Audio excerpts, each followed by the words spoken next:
Athletes dream of becoming champions. To do that, they have to overcome something. Springfield trainer Kurt Beach dreamed of becoming an athlete again, but he didn't stop there. A dream that's taken him 25 years to achieve is taking him across Florida this week, again, championing the human spirit.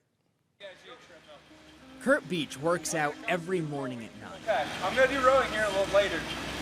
Everyone here knows him as an athlete. The one group I was always connected with the most was being an athlete, playing baseball, basketball, golf, track and field. That hasn't always been the case.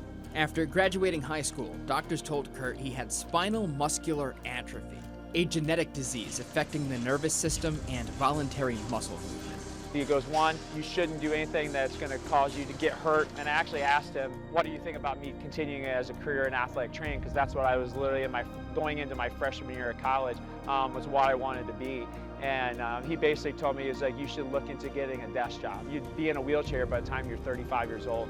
So how did that guy make it here, training by day, fulfilling a dream as an athletic trainer by night? People would say, hey, I'm sorry to hear about you. It's like I died.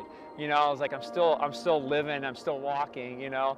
But for me, it was like time for me to really figure out who I am as a person. Faith and perseverance. I started noticing a desire inside of me. You know, I wanted to be that person that crossed that finish line and have people rooting me on the sidelines saying, hey, you can do this. The same two things that led him to Florida 2 years ago. I was going down there to prove something to myself that I could do it. An adventure with Project Athena, 120 miles by bike and kayak. Basically a nonprofit. Their goal is to take people's setbacks and give them a comeback. It was time for me to make a comeback. I have a family, and I'm also loving a career that I loved here at Springfield High School. And I thought I had everything in my life, but there was something that I was missing before that race. The trip starts in Key Largo and ends in Key West. It's grueling. When we finished the first day doing about a 28-mile bike ride, I was actually missing 2 other gears. So I was pedaling in the very top gear the entire time. Scary. The storm that had come in the night before hit us with a 15-mile-an-hour headwind. We crossed the 7-mile bridge in Key West with cars going 55 miles an hour. On one side is the concrete barrier with a 30-foot drop into the ocean. I mean, I couldn't see. Exhilarating. There's a 100-foot climb in the middle of it. I had a friend of mine that's part of one of the Trail Angels with the Project Athena Foundation. He's like, I'm gonna be right here next to you and we're gonna get you to the finish line. And I literally put my head down. I just started pedaling as fast as I can until I got over the top of that bridge. I actually broke down crying because I knew what it meant to push past the limit. Like life, it's all about the journey and what you find along the way. An identity. It changed my life.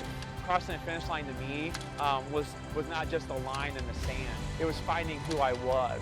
That one thing that I was missing in my entire life that I had given up at the age of 18 after being diagnosed was being an athlete.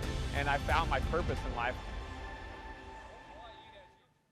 Part of Kurt's purpose now is to encourage others. He leaves for Florida tomorrow to complete that 120-mile trek a 3rd time. By chance, he met with a man with 2 prosthetic limbs while he was home in Indiana last week. Inspired by Kurt, that man plans to train and fundraise for this adventure next year. It's amazing.